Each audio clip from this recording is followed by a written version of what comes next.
এবং সমস্যাটা নিয়ে আপনি চিন্তা ভাবনা করবেন না, কিছু না কিছু পথ বেরোবে। আপনি তো চিন্তাই করেন নাই। কারণ আমি একটা কথা বলি, আপনি দেখেন পৃথিবীতে আপনি দ্বিতীয় আরেকটা দেশ খুঁজে বের করতে পারবেন না, সারা দুনিয়াতে না, যে দেশের প্রধান মানে রাজধানী শহরে সবচেয়ে বেশি যে যানটা চলে, যে যানবাহন সবচেয়ে বেশি সংখ্যায় যেটা চলে, তার কোনো লাইসেন্স নাই। পৃথিবীতে আপনি কোথাও পাবেন না, একমাত্র বাংলাদেশে আছে। বাংলাদেশে ব্যাটারি চালিত রিক্সা ঢাকা শহরে যত আছে, ঢাকা শহরে অন্য কোনো যানবাহন এত নাই। তো এই ব্যাটারি চালিত রিক্সার কোনো লাইসেন্স লাগে না। আপনার আজকে টাকা আছে, আপনি কালকে যে এখান থেকে একটা ব্যাটারি কিনে নিয়ে রিক্সা বানিয়ে মার্কেটে ছেড়ে দিলেন, সে চলাচল করতেছে, আপনাকে টাকা দেবে, প্রতিদিন জমা দেবে 450 টাকা করে। সহজ ব্যবসা তো। প্রতিদিন 40,000 50,000 রিক্সা নামতেছে। একটা হিসাবে দেখা গেছে, হিসাব তো নাই আসলে, আন্দাজে হিসাব আর কি। দেশে গিয়ে এই মুহূর্তে 50 লাখ এরকম ব্যাটারি চালিত রিক্সা আছে। এই 50 লাখ রিক্সা থেকে সরকারের কোনো ইনকাম নাই।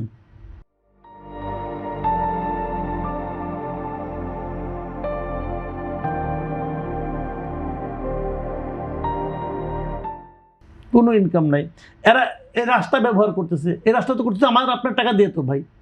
তো এই রাস্তা চলছে, আপনি একটা টাকা দিবেন না, কেউ কোনো টাকা দিচ্ছেন না। এই 50 লাখ চালক, তাদের কোনো রকম লাইসেন্স নাই। তার এই রিক্সাতে আপনি মরতেও পারেন। লাইসেন্সটা দেয় কেন বলেন? আপনি যখন একটা গাড়ি চালান, আপনার লাইসেন্স থাকা লাগে কেন? কারণ লাইসেন্স ছাড়া যদি আপনি চালান, আপনার গাড়ি নিচে পড়ে যদি কেউ মারা যায়, তাহলে আপনি কিন্তু খুনি হয়ে গেলেন। আর লাইসেন্স থাকলে আপনি খুনি হবেন না, তখন অ্যাক্সিডেন্ট হবে। হিসাবটা কিন্তু সিম্পল। এই ব্যাটারি চালিত রিক্সা অনেক লোক মারা গেছে, বিভিন্ন উপায়ে মারা গেছে। তো এইটাকে আপনি একটা শৃঙ্খলার মধ্যে আনতে পারেন নাই। আপনি রিক্সাকে শৃঙ্খলার মধ্যে আনতে পারেন নাই, দেশকে কেমন করে আনবেন? যদি আপনি বলেন ভাই এটা কোনো আইন হলো, কমাবে, এত ওই সমস্ত দেখবেন যে বুদ্ধিজীবী নিয়ে বসবে, কিছু আমলা টামলা আসবে, এসে একটা জ্ঞান দিবে। ভাই একদম সিম্পল তো। আপনি কালকে ঢাকা রিক্সা অর্ধেক করে ফেলাবেন। কালকে প্রথম কাজ হলো আপনি এগুলিকে আগে রেজিস্ট্রেশন করে ফেলান।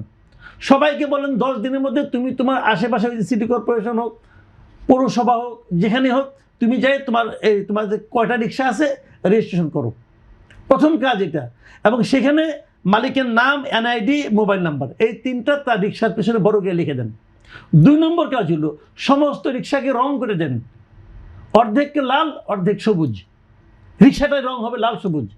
এতে হবে কি বলে দেবেন আপনি, 1 তারিখে চলবে কেবল লাল রঙের গুলো, 2 তারিখে চলবে সবুজ রঙগুলো, 3 তারিখে আবার লাল। মানে জোর দিন এক রং, বেজোর দিন আরেক রং। এতে জানেন কি হবে? যেদিন আপনি করবেন পরের দিন রিক্সা অর্ধেক হয়ে যাবে। কারণ আজকে কেবল লাল রং চলবে, সবুজ নাই, অর্ধেক তো নাই। একদম সিম্পল কিন্তু কাজগুলো। বাট এটা কিন্তু উদ্যোগটা কে নিবে? কে নিবে উদ্যোগ? এই কথাটা আমি অনেককে বলতেছি, যে ঢাকার প্রশাসক আছে ওনাকেও বলছি, আমি পার্সোনালভাবে বলছি, ভাই এগুলো একটা তালিকার মধ্যে নিয়ে আসেন। আপনি যতদিন দেরি করবেন রেজিস্ট্রেশন করতে, যতদিন তালিকা করতে না পারবেন, ততদিন মনে করবেন প্রতিদিন 20-30 হাজার রিক্সা বাড়তেছে। পরে আপনি থামাইতে পারবেন? কারণ একজন মধ্যবিত্ত, তার হাতে মনে করেন 5 লাখ টাকা আছে। এই 5 লাখ টাকা দিয়ে সে কী করবে? তার তো কোনো ইনকাম নাই।